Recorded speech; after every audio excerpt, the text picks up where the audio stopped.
Hi everyone. Good morning from California. Good afternoon, good evening. Welcome to another edition of our African Meetup. My name is Martins, and today we will be going through some of the best of GitHub Universe 2020. Like I said, my name is Martins. I'm an account executive here at GitHub.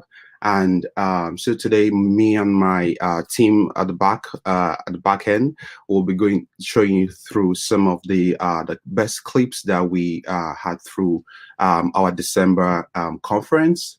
So the first clip that will be showing you it's the our keynote from our CEO Nat Friedman.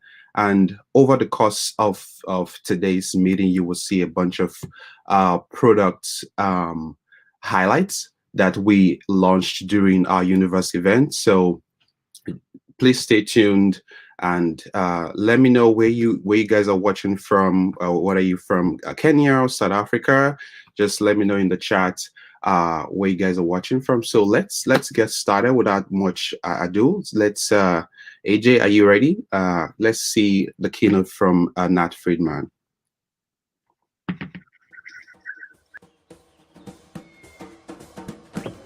Good morning.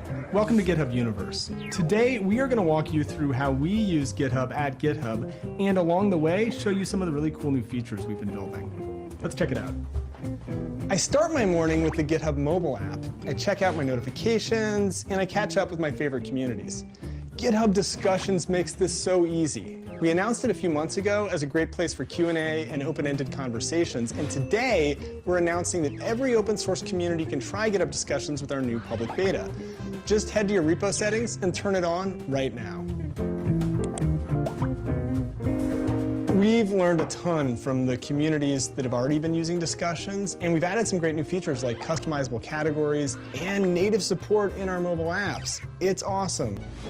With GitHub Mobile, not only do I get push notifications for things like comments, but I can keep working on any of my repositories no matter where I am. Let's jump to Naos pull requests and take a look. With UI changes like this, sometimes it's hard to know if everything's working just by looking at the diff. Sometimes I actually need to run the app to see the changes. This calls for a CodeSpace. GitHub CodeSpaces gives me a complete dev environment right in my browser, even on an iPad. It's like an infinite dev box configured in code, just how you need it. And since CodeSpaces is built on top of Visual Studio Code, it gives us a fully featured editor right in my browser, complete with built-in terminal access and shell access. Tens of millions of developers use GitHub, but so do hundreds of thousands of companies, including some of the biggest in the world. For those users, we've been hard at work adding all the new features you saw today to GitHub Enterprise Server, so you get all the power of the best teams in the world running on your company's network. That includes GitHub Actions, packages, code scanning, and support for the native GitHub mobile apps. All of this is available in a major new release we call GitHub Enterprise Server 3.0. This is the biggest release we've done of GitHub Enterprise Server in years. All right, hope you enjoyed that. So that was our CEO, Nat Friedman, talking through his keynote. So the next topic we'll be talking through is accelerating software development with GitHub Enterprise. So basically, like you were hearing Nat talking about just now, we released GitHub Enterprise 3.0. So in addition, within that release, we had updates on GitHub packages, GitHub Actions, code scanning, secret scanning. We also released our iOS mobile and Android apps. So let's dive into the next section. It's accelerating software development with GitHub Enterprise.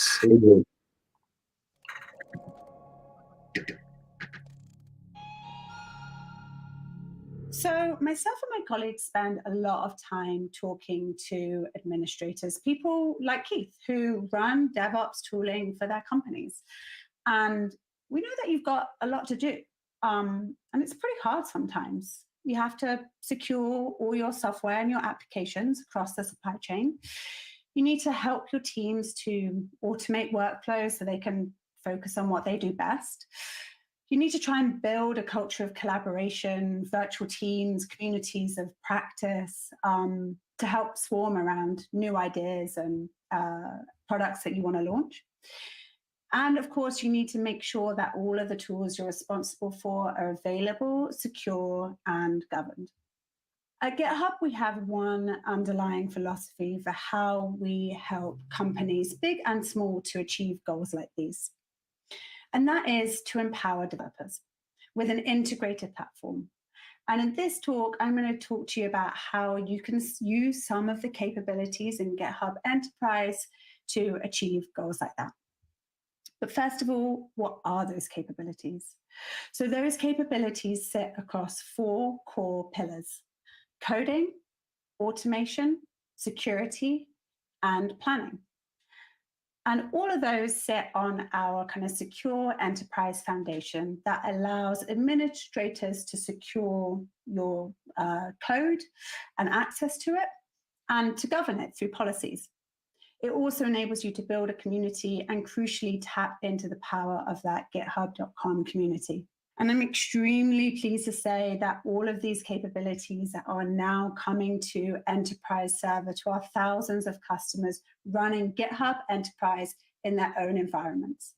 Our Enterprise Server includes GitHub Actions, packages, advanced security code scanning and secret scanning, and also comes with support for our iOS and Android apps.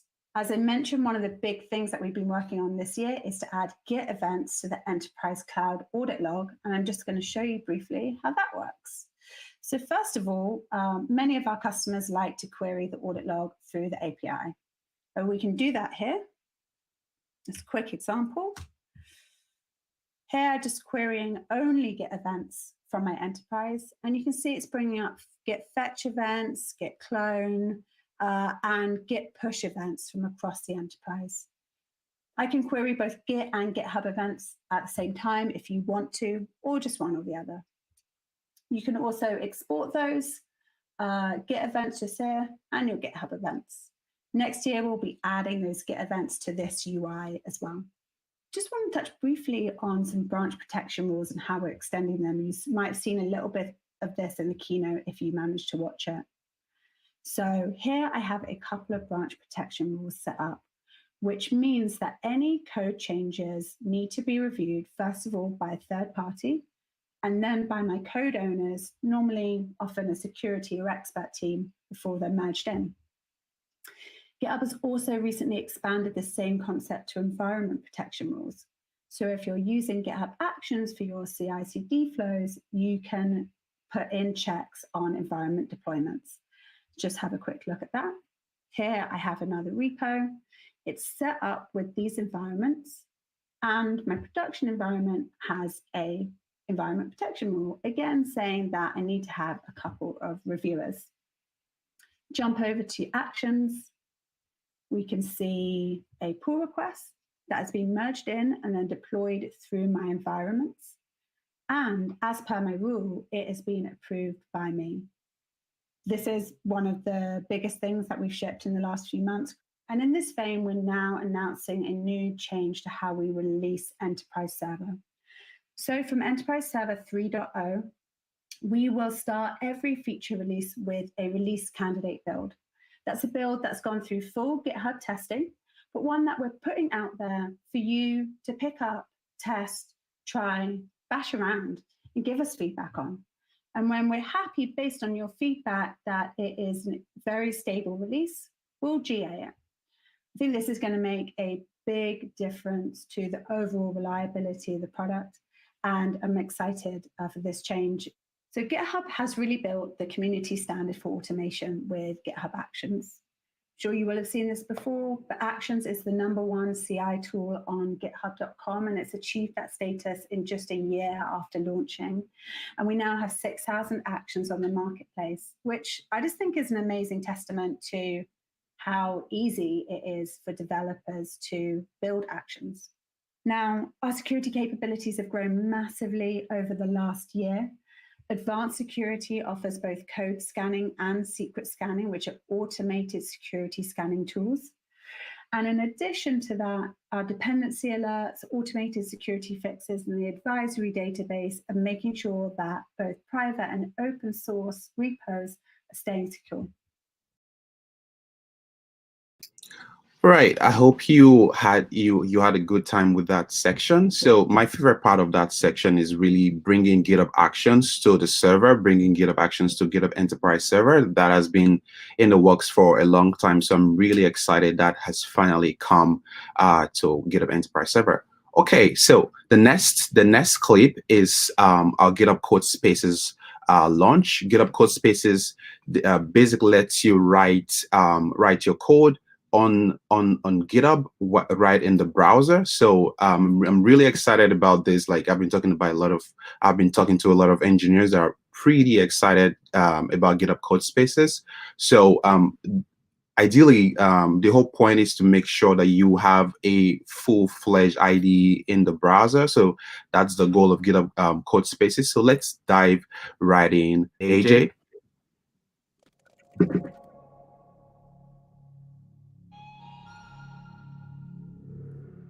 Hi, everyone. I'm Bailey. I'm here with Matthew, and we're both product managers on GitHub CodeSpaces. Earlier this year, we announced GitHub CodeSpaces at Satellite, and the excitement from the community was overwhelming, to say the least. It was amazing just how excited the community was to be able to have a cloud dev environment, so you can go from a repo on github.com to a running CodeSpace within seconds, without any setup or configuration. GitHub CodeSpaces are instant cloud developer environments. CodeSpaces provide you with a machine you can access through a browser or your IDE, where you can write, run, debug, test, commit, and push your code from, which leads us to an important question. Why should anyone care? There's a lot of hardware out there. You're watching this on a machine that you can potentially write code on. So what is so special about CodeSpaces? The goal for most of us is to write great code that ships value to our customers, the open source community, ourselves, whoever that audience is. The goal is not to spend your time doing local dev environment management, although it can consume a lot of your time and it may not be your job. Your company might have a person or a team where this is such a problem that it's become their job. And hopefully you're not managing Python 2.7 anymore, that's been end of life. But it's just an example to say, let's write great code and be able to write it fast. Writing great code should be about doing just that, and not the periphery of machine management that surrounds it. The way we get to CodeSpaces is right from this page. We can go to the code button, and right inside this dropdown, we can open this project inside of a CodeSpace. So let's go ahead and do that and talk about what's happening and what that offers us for this project. So I've created this CodeSpace. I was using it pretty recently, and I'm going to jump in and just resume an existing CodeSpace. So you'll see we connect here, and we land in what feels and really is VS Code, and it's VS Code in the browser. And for me personally, this feels a lot like home. And the reason is because I use the GitHub Dark theme, and this is using the GitHub Dark theme. But if I had another theme, I could have that set up and synced across my CodeSpaces as well. You can see I have my custom bash prompt here, and my dot files are synced over automatically. So I really have everything that makes this feel like I'm developing locally. You'll even see there are some extensions that aren't standard here, that don't come automatically out of the box. So I'm also able to bring in the extensions that I'm used to, that I like to work with, and use them all inside of the browser for this CodeSpace. I have an editor. I have an editor in the cloud. It is VS Code, but it's not just an editor, right? It's a full cloud developer environment. So what that means is we can go to the terminal here, and we can go ahead and run our app. And you'll see our app ran. It says it's running on localhost 3000. And you'll see I got this toast that says my service is running on port 3000 and it's available. So let's go ahead and open this in the browser. So what's going to happen here is we're going to connect to a forwarded port from this CodeSpace and it's going to load our app. So you'll see I have this app called Haikus for Mona, and we have some of those octocats that Martin was just talking about. And I have little haikus that we've written about some of these octocats. And this is really cool. I'm running a Node app. It has a Postgres database backing it. It's not super complex, but I'm able to get the full app running with a container for my web service and with a container for my database. And I can interact with it. I can do everything I would do to build this app locally. And that port is just forwarded on securely to me. But we also, again, have VS Code here. So we can do more than just run our app. We can debug our app. So let's go ahead and run this app with our debugger attached. So you'll see we have the app, our port 3000 is forwarded again. And what we're going to do here is let's just set a breakpoint. So I'm going to create a little bit more space here. And as I said, this is a pretty basic Node Express app. And we have some endpoints that are defined here. And we have this endpoint for the heart experience. So I can go ahead and heart something and like it, and the counter goes up. So what I'm going to do is I'm going to put a breakpoint right here. And we can jump right back into our code or our live running app. I'm going to go ahead and click this heart button. And you'll see up here, we hit our breakpoint. So we can jump over here. We can actually look at the stack. We can look at the request that came in here. We can step through this function. This is super powerful. I'm able to, run a full debugger of my app in the browser. But I also like to spend a lot of my time using VS Code locally. And I want to go from VS Code and connect to my CodeSpace. And I can do just that. So let's go to VS Code. And I'm actually going to go to the Remote Explorer. And I've installed the CodeSpaces extension. And what I'm able to do from here is I can connect to this CodeSpace from VS Code. So what's going to happen here is this is going to take a second. It's going to set up our connection. And then we're going to have our entire CodeSpace in just the state that it was, right? Because we're connected to that remote machine. So you can see my changes are here. And I can go ahead, and if we want to make our commits from here, updates for live demo, can go ahead and make our changes. Everything looks good. And let's go ahead and push them. So I'm going to go ahead and push. And now our changes are back on our repo. So if I go back to the web, we can see this full end-to-end. I'm going to use the command line with this nifty little trick to go back to the repo. And you'll see updates for live demo. Here's our commit. You'll see that it kicked off GitHub Actions. So it's now running my tests. And we did all of this from the CodeSpace. All right. How did that look to you? Have you tried GitHub CodeSpaces already? Do you know you can actually go get access right now? So if you haven't tried GitHub CodeSpaces at all, go to github.com/features/CodeSpaces, and you can sign up for the early access. So I love CodeSpaces. Developers are pretty excited about it, so definitely go check it out and sign up for it, and let me know in the comment section if you've tried CodeSpaces before. All right, so the next clip, it's about GitHub Actions continuous delivery with GitHub Actions. Chris Patterson, one of our senior engineer leaders here, will go take you through GitHub Actions, and you will see integrated activity log, visually tracking progress of complex workflow. So let's dive in again.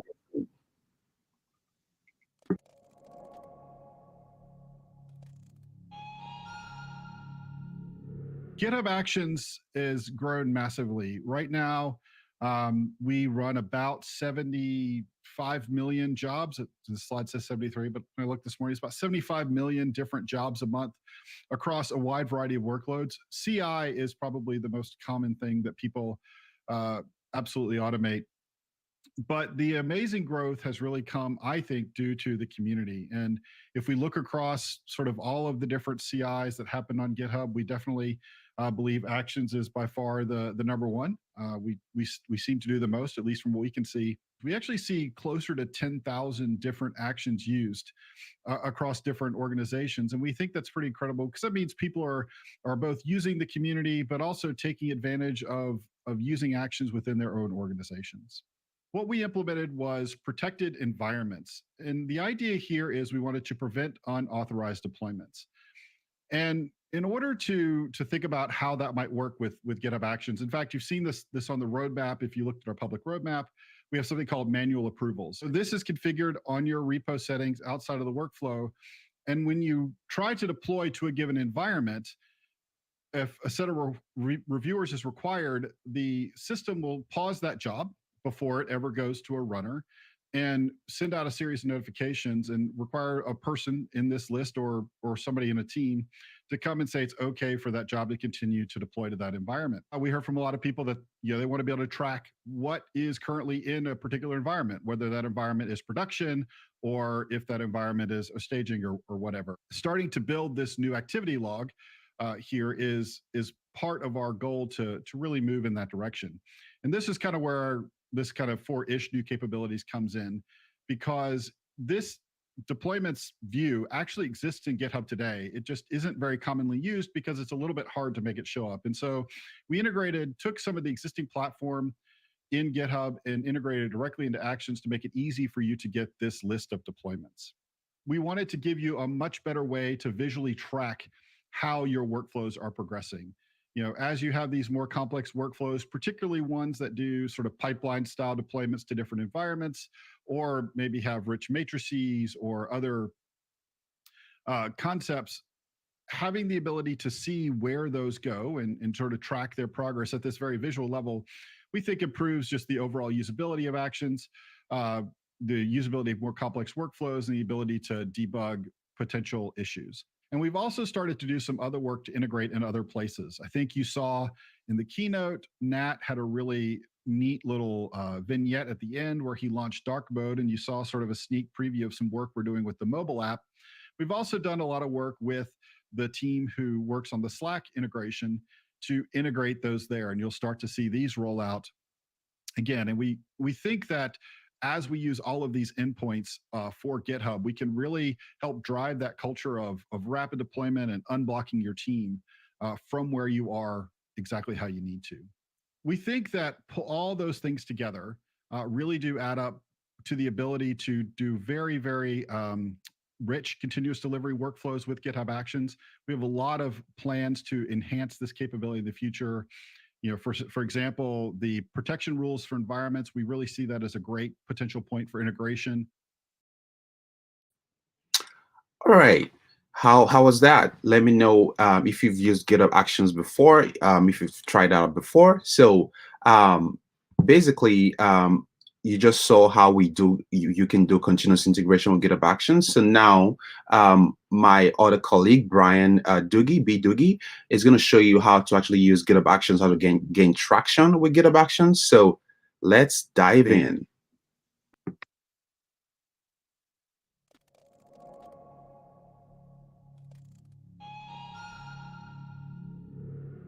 I think what a lot of people kind of think of GitHub Actions as is CI. And I've installed this in Twitter, hashtag GitHub Universe. Check out the Twitter feed there. Someone brought up with the continuous delivery features, like what does that mean for continuous integration? I think they're sort of conflating everything into one, which is fine because that's what GitHub Actions is. And if you zoom back a bit, it's all about workflow automation, automating yourself to get back to the code. And I bring this up because when Jason Warner stood on stage a couple years ago at GitHub Universe, he presented Actions as a feature for developers to get back to what they want to do. So if you're constantly doing all this tedious checking in, like hitting up Slack, telling your coworkers to review your PRs, like you could automate all that stuff. And the beauty of this is that GitHub Actions basically gets you back to what you want to do, which is write code. One other thing that I also added too in my workflow is adding Lighthouse. Now, Jake Jarvis actually, he has this Lighthouse action, and the one thing that I do for my deployments is I deploy it to Netlify.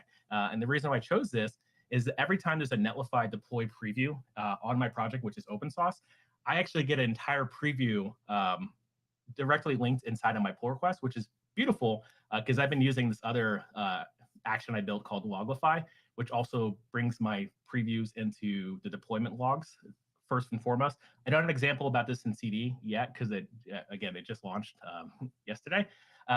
But what I like about this is that I get Lighthouse scores every time I open a PR. So if I have a PR from someone else, because this is an open source project, anybody else in the community, I actually can find out if I have like a degradation of my Lighthouse score or performance or accessibility right there in line with the PR.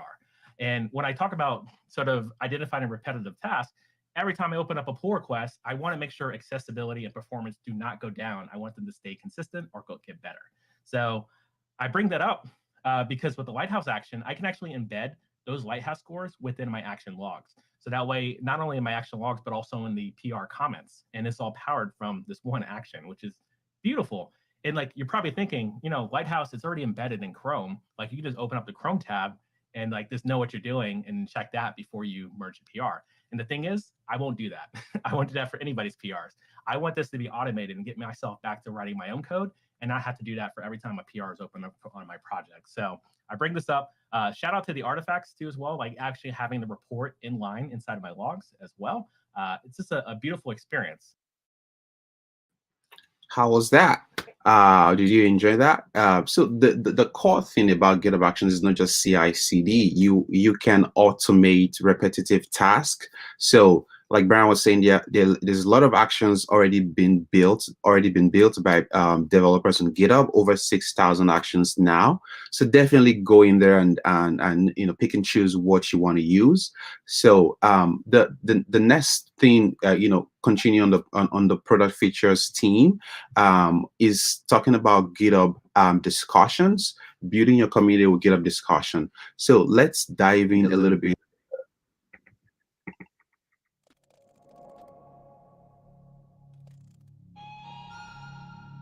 I'm really excited about talking about building your community with GitHub Discussions, which as of Tuesday is available for all repos in public beta.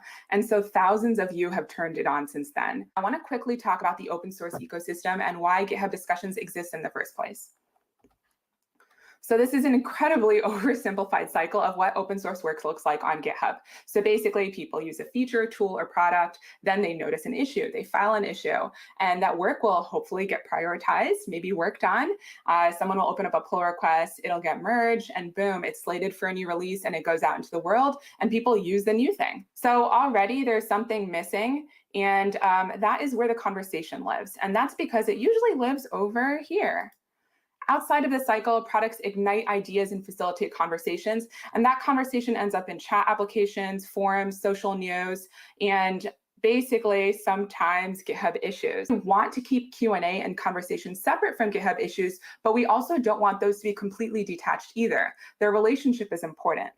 So you can think of GitHub Discussions as the living room of your open source community. If you haven't enabled discussions yet, I'm going to show you how now. So to start, you're going to want to go to your repos settings page, and then you can go on that default page, scroll down to the features section, and you'll see a discussions checkbox waiting for you. And it looks like this. So you can click on Set Up Discussions to get started, and this is going to take you to a pre-made template that we've set up for you. Click on Pin Discussion, and there you have it on your index page, your first discussion. Now, if you have issues that should be discussions, you can cover those individually, convert them or in bulk. So if you wanted to do it in bulk, you can go here to the label section. Here we selected the question label. Obviously, probably the best one for that is a Q&A category. And there you go. All you have to do is click that button, and you're going to convert those from your issues over to your discussions. And you can see that over on your discussions page. Every repository comes with a default set of 4 categories: general, ideas, Q&A, and show and tell. But these can be modified. I think the most important thing about categories is that you get to set the tone here to help the community know what to expect and where to go. Let's get directly into the mechanics of marking an answer. So anyone with Triage Plus access or the author can do this. And this is kind of what it looks like. When you find an answer to a question, you can click on the checkbox and a great box will appear, and you can say who marked the answer, and it'll be recorded, so you can even see who marked it right underneath. Now we have all the tools that we need to manage existing discussions. Let's talk really briefly about some enhancements we have to improve the community's interactions. And first things first, you can see right here, there's a leaderboard on the right-hand side, and it shows people with the most answered discussions. Finally, I wanted to briefly talk to you about what you can do with triager, write, maintainer, and admin permissions. And as far as discussions go, people with write, maintain, admin access can basically do the same thing with two exceptions. So people with maintain and admin access can enable discussions altogether from the settings page. And also they're the only ones who can create and edit categories, but otherwise they have the same permissions. And that's basically it. That's what you have. So we talked about getting started, categories, new discussions, marking answers, how you can use the information on the site to provide recognition, and how to moderate and keep the community healthy. So here's an example here where Snowpack has used a pin discussion as their change log. And so it's kind of pinned at the top. You can see that Fred's got some spot on GIFs here. And what I love is that each comment is a new version and it details, and it allows people to easily reply with thoughts or words of thank or encouragement.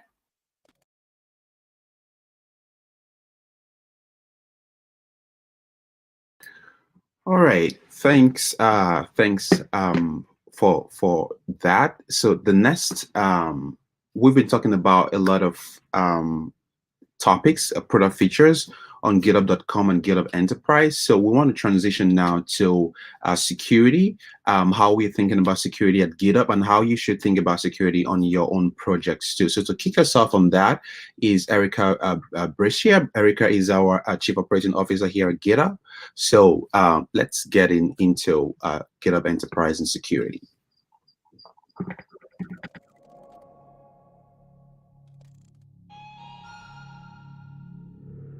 GitHub is where the world builds software.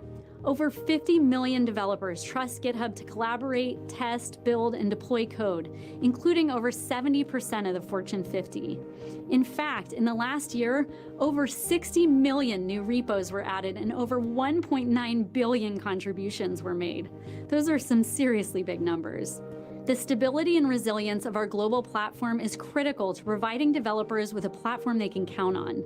GitHub Enterprise is built on the same principles as GitHub.com, and as a result, benefits from the years we've spent optimizing the platform to be trusted, reliable, and resilient. From day one, we've focused on building great products and experiences for the developers who spend their days or their nights on GitHub. From pull requests to CodeSpaces, actions to CodeQL, and everything in between, our vision is to build the home for all developers, whether they're working on a fun side project or building mission-critical software for Fortune 500.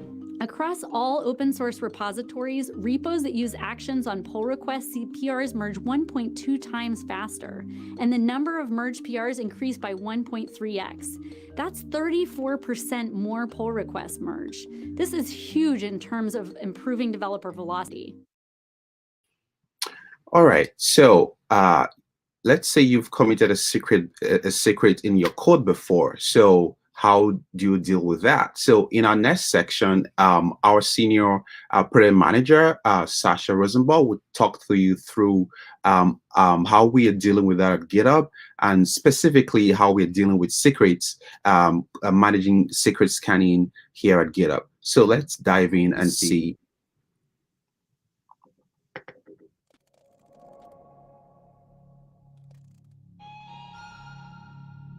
We're going to talk about the state of security today. So my favorite analogy for this is, imagine that you just built your most amazing favorite mansion and you have just installed all the most expensive furniture and all the most expensive appliances, and you just forgot to install doors.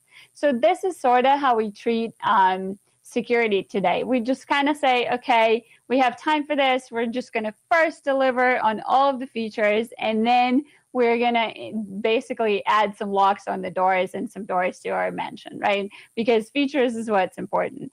If we look at the chart of how we deliver code, then we actually see that the more lines of code we write, the more security threats we actually introduce. And so we don't learn from our mistakes. We just basically continue committing bugs and moving on and just like committing secrets, committing security vulnerabilities into our main code base. And despite that, as developers, we often treat it this way. So we just basically say, okay, it works in dev, so it's a security problem now, right? So I have developed my code, I committed all my stuff, and now I can just get and ship it to security, and then security is going to fix it all for me.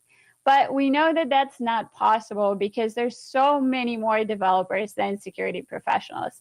Basically, we have about 45 million estimated developers and only 70,000 estimated security researchers in the world. So today I'm going to basically talk about how GitHub can help you fix your security issues for you.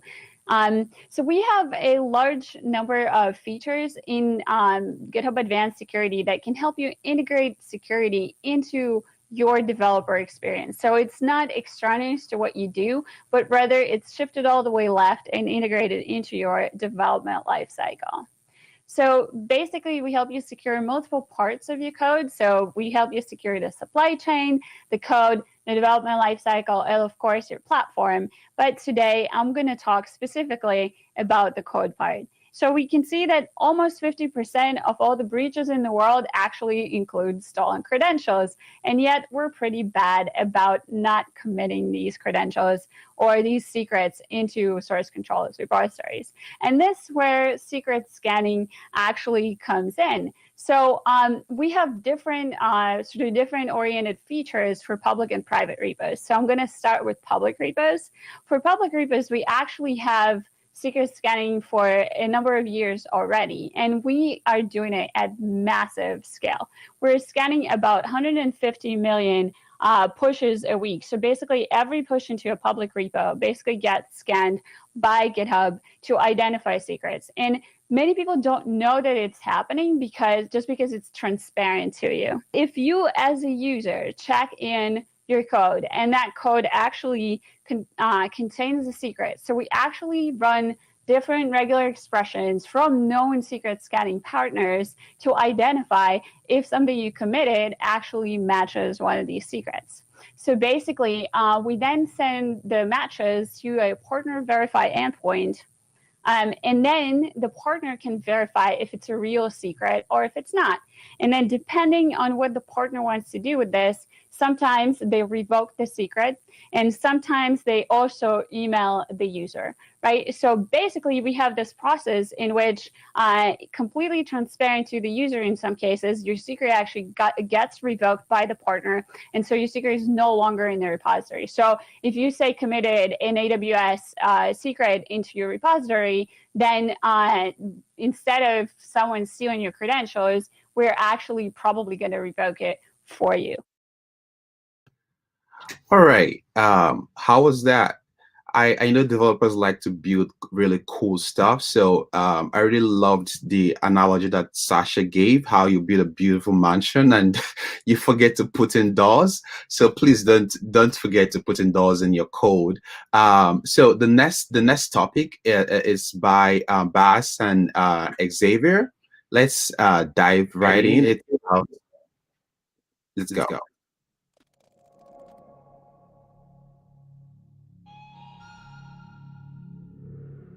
So, GitHub code scanning. Earlier this year, we announced it. And code scanning does exactly what it says on the tin.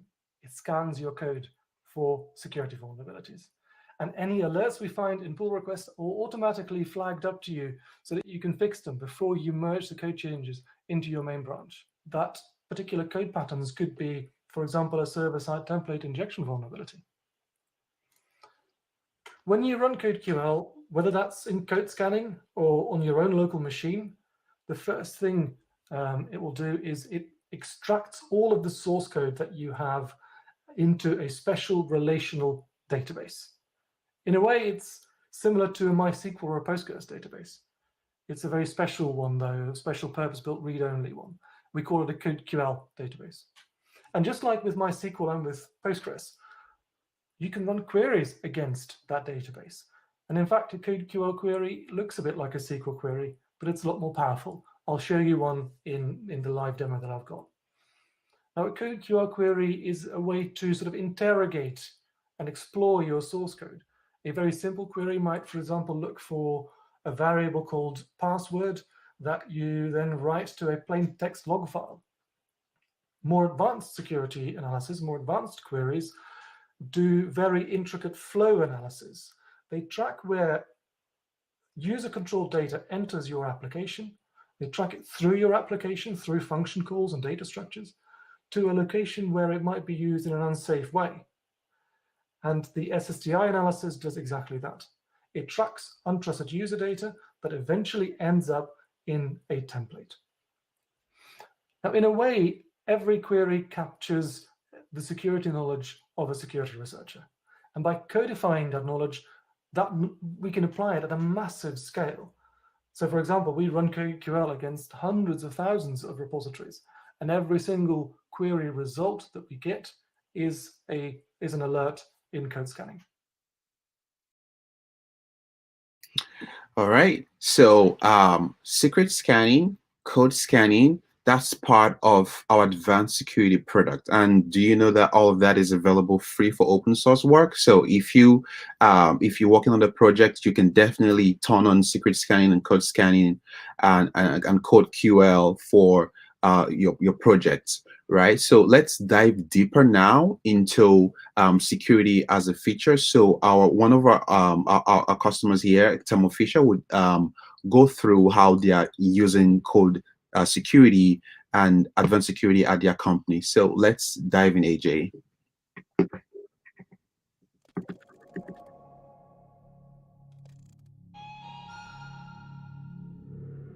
We're going to be going through a few different ideas in this concept in terms of why companies might not think of security as a feature, of course, what they do think of as a feature first, and then going into what happens when they don't.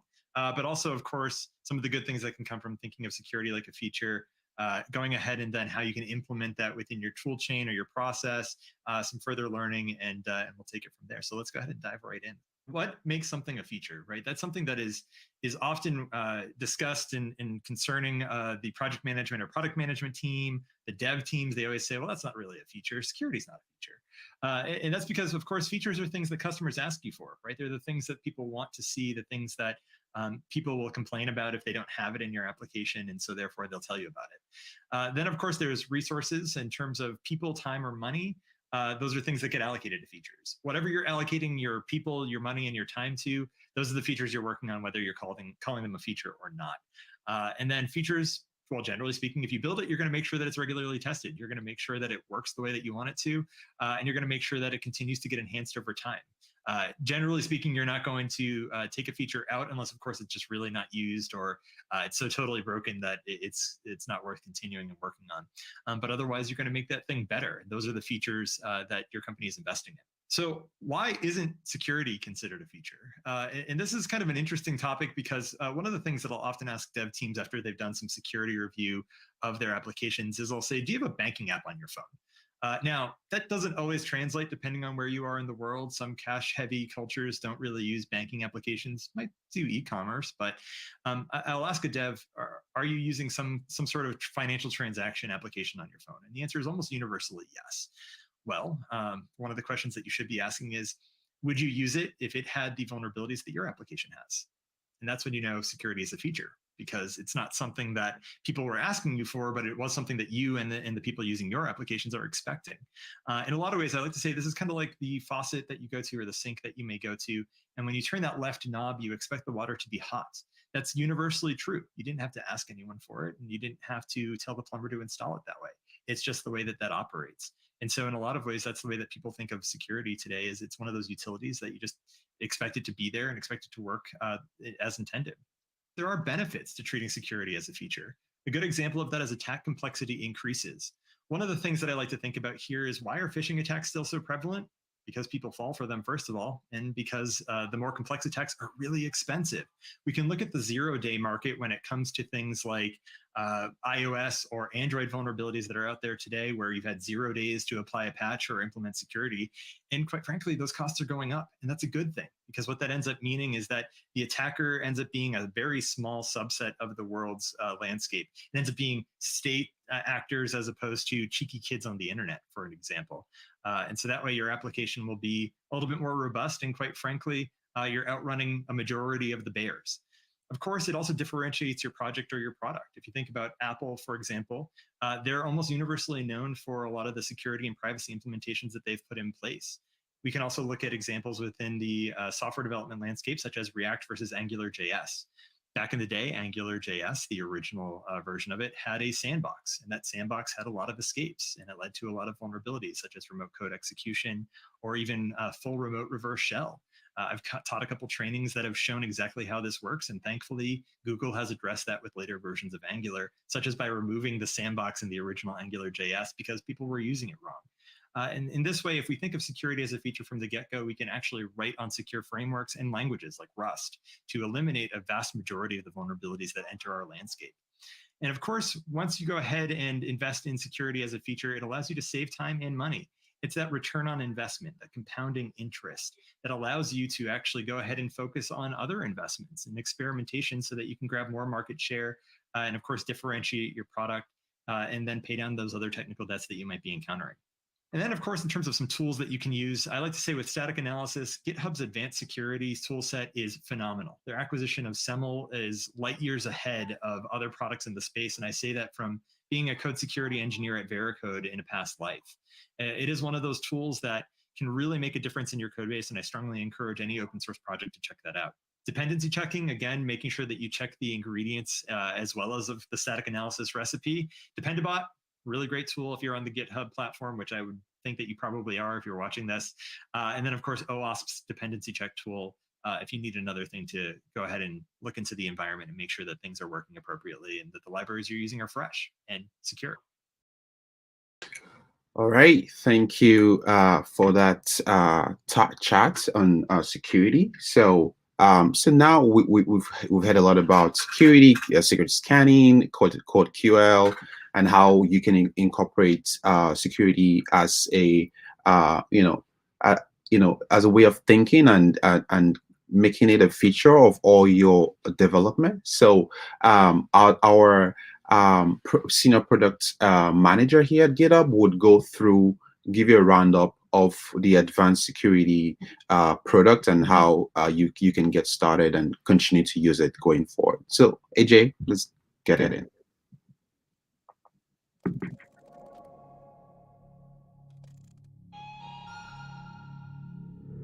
Here at GitHub, we're really focused on understanding security from the developer's point of view, because empowering developers to build secure code is one of the best ways to move the needle on your security story. Now, there's a ton of great data in the State of the OCTOVERSE report this year, but one of the things that I like to point out is how developers introduce security vulnerabilities at a relatively constant rate with every line of code that's written. And that's not me criticizing developers. I don't write the code, and I know just how hard it is. This should really underscore that writing secure software is really hard. It doesn't matter how smart your team is. It doesn't matter, how well you hire. There's a reason that MITRE has so many different CWE buckets.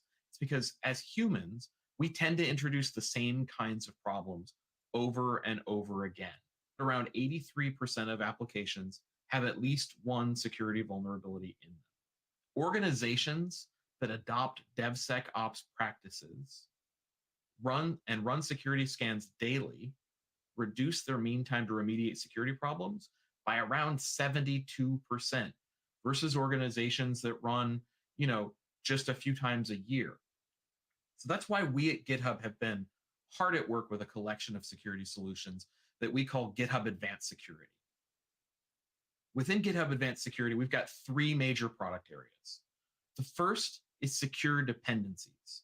And this is your classic software composition analysis or SCA capabilities. They help you track the software you depend on for vulnerabilities. Considering that, as much as 90% of the code on GitHub depends on open source, vulnerabilities in your supply chain are more important than ever. The next area is secure code.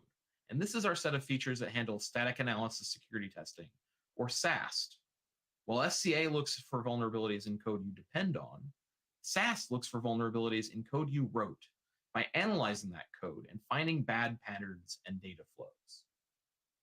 Finally, secure secrets. We know credential leaks are a huge problem, both for security and reliability reasons. I mean, have you ever tried to roll keys on an app where someone hard-coded credentials into the source code instead of putting them into the key vault? It's not going to be a good day. You're going to cause an outage, and everyone's going to be unhappy. So let's drill in. Dependency review is a brand new capability that we unveiled here today. You might have seen Nat speak about it earlier. This helps give code reviewers insights about the dependencies in your pull requests. That's why we've made it really easy to view results in code scanning. Super easy by integrating those alerts into pull requests and making sure that developers are only blocked when they introduce a net new vulnerability in their code.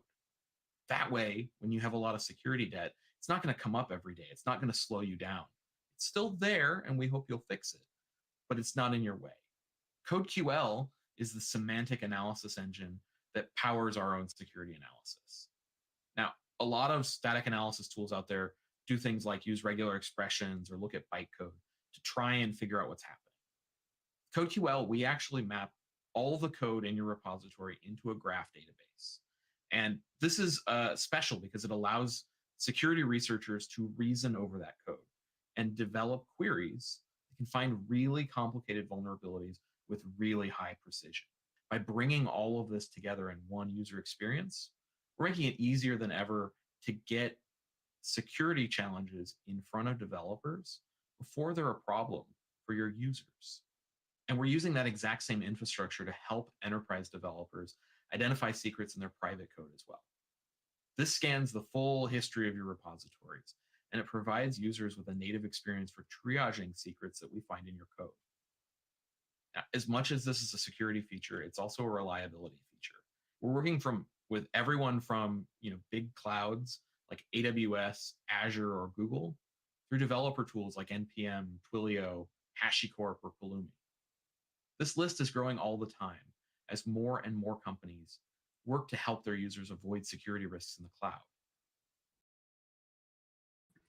All right. So I hope that made a lot of sense. And don't feel overwhelmed. All of these videos are fully available, so you can go watch that at your own time at GitHubUniverse.com. So at your own free time, definitely go check it out again. So next, we want to go through how we can all get better together, right? What enterprises can learn from global patterns in software development. So the next section, we'll talk, Nicole Fogren will talk through how you can learn from global patterns in software development. So let's kick it up.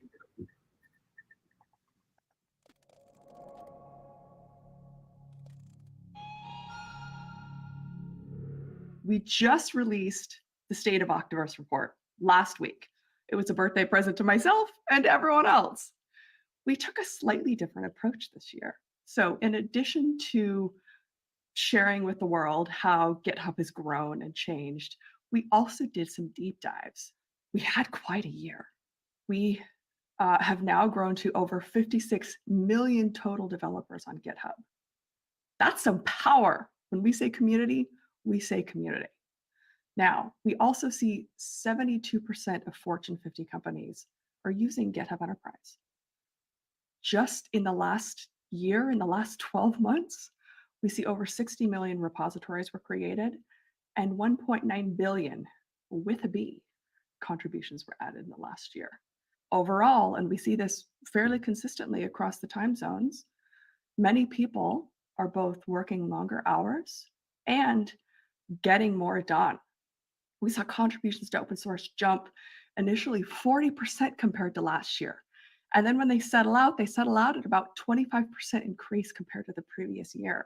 We found that once an open source repo starts using actions on their pull requests, we see an 18% faster time to merge that pull request and an increase of 30% more pull requests merged.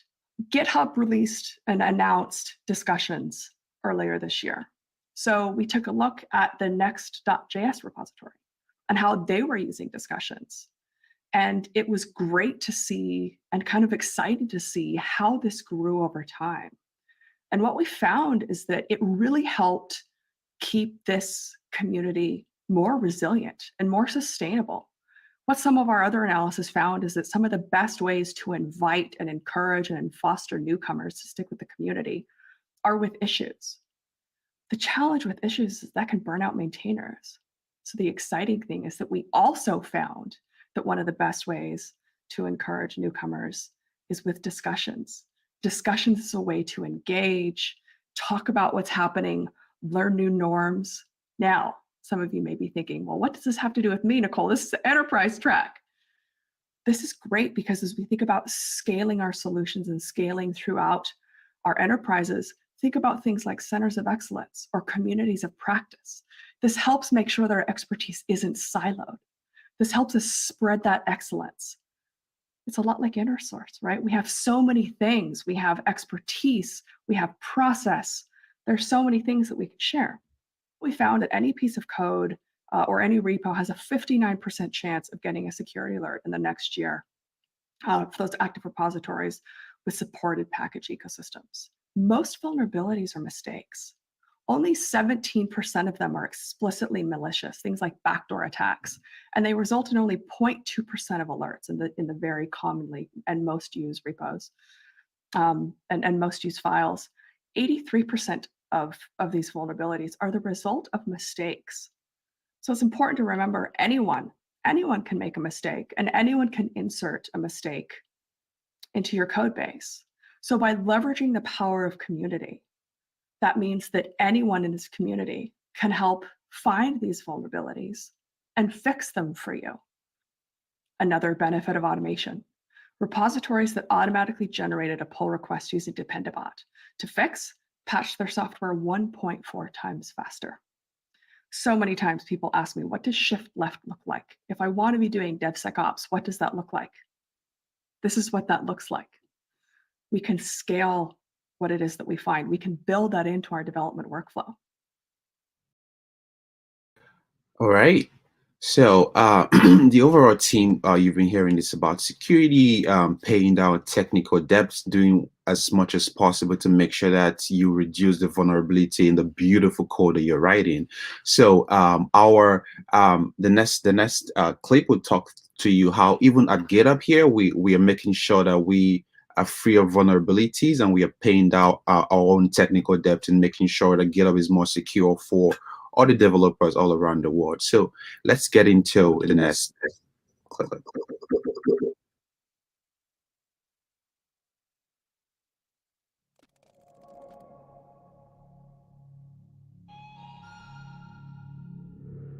So at GitHub this summer, we basically decided to have a project where we were going to pay down this technical debt with very specific outcomes in mind. We stopped most, not all feature development to really focus the engineering team on swarming on these issues. We went out to ICs to understand what are the problems that they are seeing. And of course, we looked at, what are the problems we're seeing kind of holistically across the entire system. And out of that, we came up with 3 major objectives or work streams for how we wanted to organize this effort. One was around both the outer loop, how you deploy software, but also our observability, both observability during a deploy and then just generally speaking. Another big set of work streams was around the inner loop and testing. That is, when someone is coding, they're making a build locally, they're running tests, all of those kinds of things. And then the final loop was, final work stream was specifically around reliability. What parts of the system do we need to make better and stronger so that the site is always up, always serving our customers in all cases? And so we organized across those. We had objective leads who kind of looked at each one of these 3. And then underneath them, we created virtual teams of work stream leads to tackle very specific problems. Ultimately, we selected these as some of the work streams that the projects that we were going to work on. First, we wanted to look at how we could speed up our artifact builds. And we need some more progressive rollout stages and automation around them. And we noticed that there were recurring themes of deployment problems that we could eliminate that could take care of that need for manual intervention. So we aimed to increase that deployment success rate. And we also wanted to add some resilience in our deployment process to GitHub.com outages so that we could use GitHub.com more in our deployment process so that we could restore service faster when there is, in fact, an event. Fast forward a couple of months, and here's what we were able to accomplish. First, we added several reliability features, and thankfully we were able to do this without adding friction, right? We were able to maintain that critical queue to deploy time that we watch because we shaved time off elsewhere. We've seen our deployment frequency bump up. We're often delivering over 100 pull requests a day to github.com now.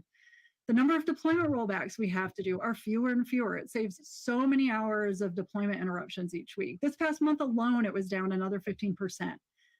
Last, let's see, the time to resolve incidents when they do happen is vastly improved. And I want to mention a thing that I was super excited to see happen here. We set up a mirror of our GitHub repository so that we can build and deploy GitHub still when GitHub isn't available, the thing that we do it when it is. And another one I'm super excited about is that we're enabling merge queues for more of our repositories. We've separated out how we bundle up our pull requests, and that's separate out of the deployment process now for that repository. So yeah, so all of this, along with some simpler confidence dashboards, again, that progressive rollout automation, and really, I believe, just involving so many more people to work on this experience and the outer loop and the observability, it led to this great improvement in our development happiness measurement that we take each quarter.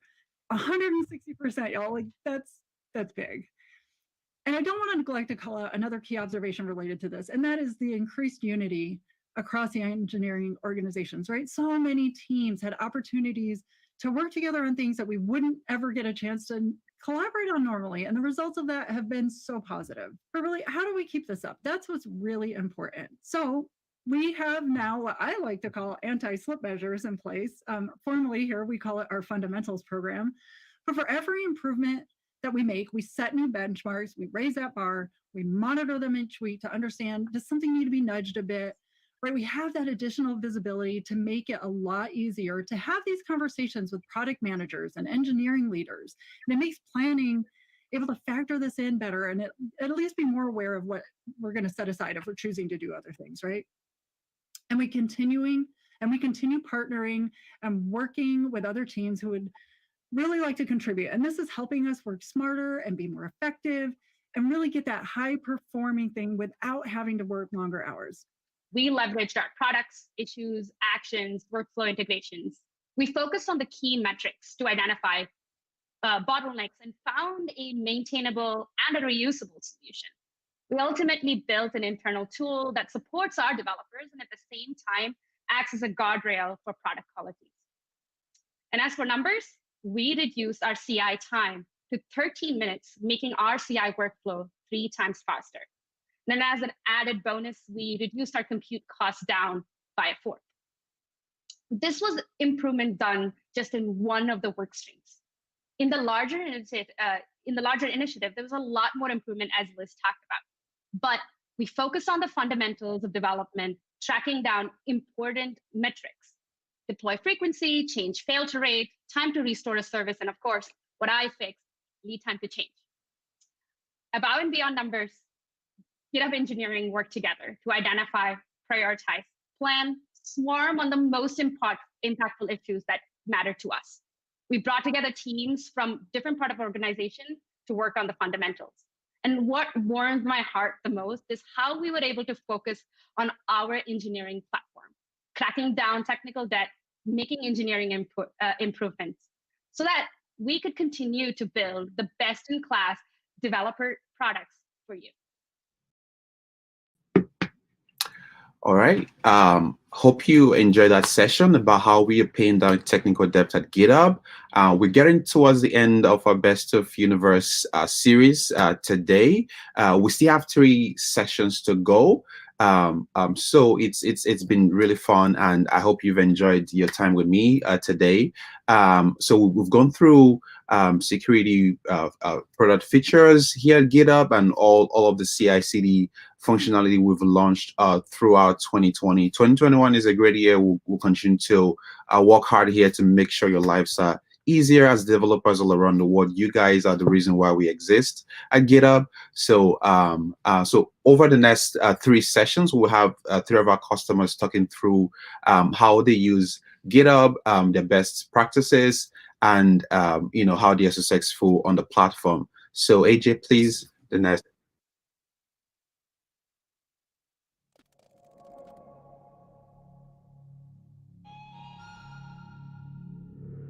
I'm Principal Tech Evangelist at Intuit, focused on tech culture.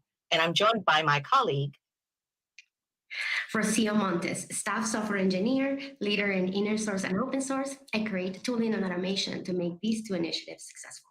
At Intuit, we have 6 big groups across multiple continents and multiple time zones. Engineers and other technologists focus on delivering solutions declared as priorities by their groups. We have aggressive schedules to deliver features, fixes, and products to millions of customers. And speed, yes, it's a necessity. But man, to get there, there are some challenges. We solved it by taking inspiration from open source. We implemented a solution that included an inner source model. Inner source takes the principles of open source into the enterprise environment. Inner source is a great tool to help break silos, encourage internal collaboration, accelerate new engineering onboarding, and identify opportunities to even contribute back to open source. You will for sure need leader support in order to provide time for training of their engineers, time for their engineers to adopt engineer guidelines and make the technology changes. And like I mentioned before, you need to create a set of unified guidelines. Also, identify your model teams, these teams that are going to be, like I mentioned, foundational capabilities in each of the business units that you have. Conduct workshops to teach how to do inner source. We actually had workshops at each Intuit site, and every chance we got, every conference, every event, there we were, inner source, rah, rah, rah. So it's really important that you teach what inner source is. Now, you heard about the benefits at a high level for engineers. We also wanted to let you know that many engineers told us that by allowing engineers to contribute to other repos, they were actually investing in their craft and that they were learning new skills. And in addition to the engineers, there were other stakeholders that really do benefit. The other one is our internal and external customers. And our customers definitely said that, wow, the products, not only are they delightful, but when there's a problem, you get that fix out right away. Now, for the business, Rocio did mention the business earlier. For the business, not only was there speed in delivering solutions and products to customers, but there was definitely higher engagement from our engineers or from product development teams. And we believe that and we're starting to see, some data on this, but we believe that higher engagement leads to higher retention of top tech talent.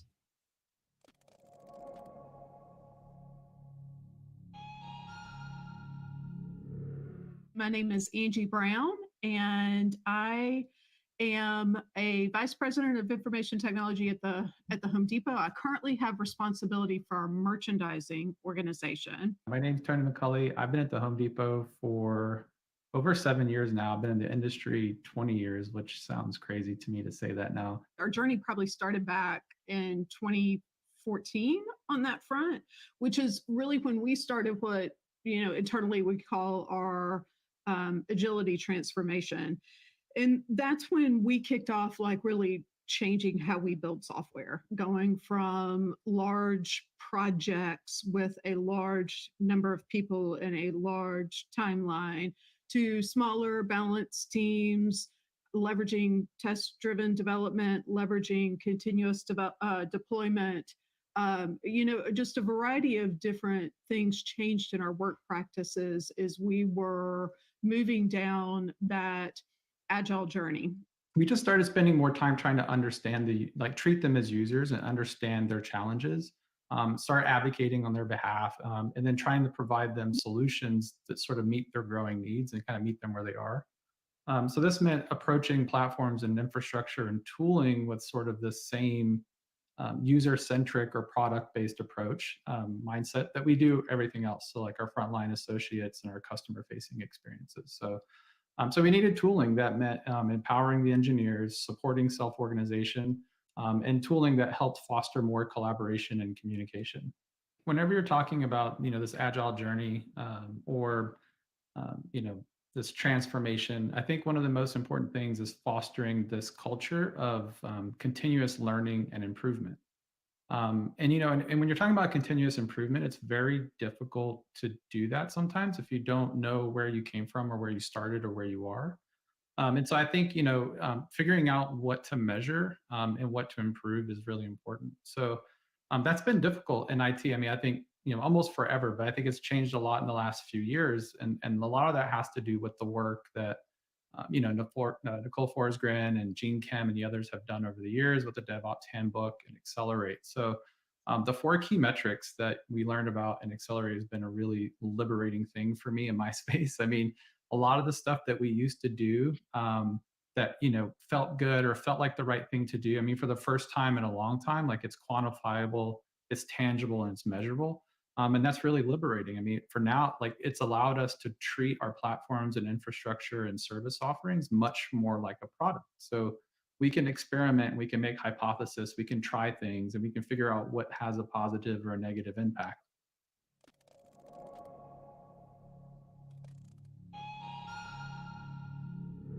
My name is Hung Brownson, and I'm the Chief Architect and Lab Manager at our 3M's Corporate Research and Development Group.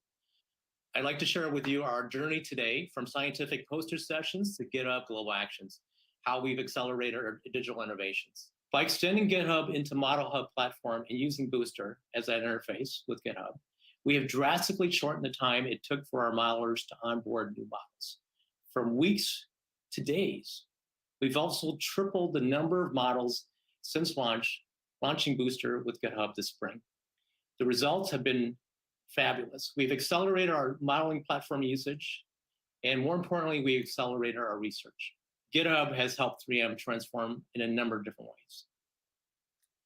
By automating our 3-person folklore. We still do poster sessions today, but we've also complemented that with a GitHub ecosystem and a collaboration vehicle. We've enabled instantaneous collaboration where we couldn't do that with poster sessions. We've helped establish a culture of code reuse, which was our original objective, by the way, as we embarked on building these digital platforms. We've also helped to protect IP while accelerating our R&D innovations globally. And we've helped really to improve the way we work. And most importantly, we've brought us closer together across this diverse community of scientists and engineers. And because of this, we've accelerated our R&D and digital innovation. This is really important, and this has been an exciting part of our journey. All right. Sad to say that this is the end of our Best of Universe highlights today. Please feel free to go check out all the sessions. It took a lot of work to congest over 60 hours of content into like our 1-hour meetup today. So definitely go back and check out GitHubUniverse.com to see all the full content at your time, anytime it's convenient for you.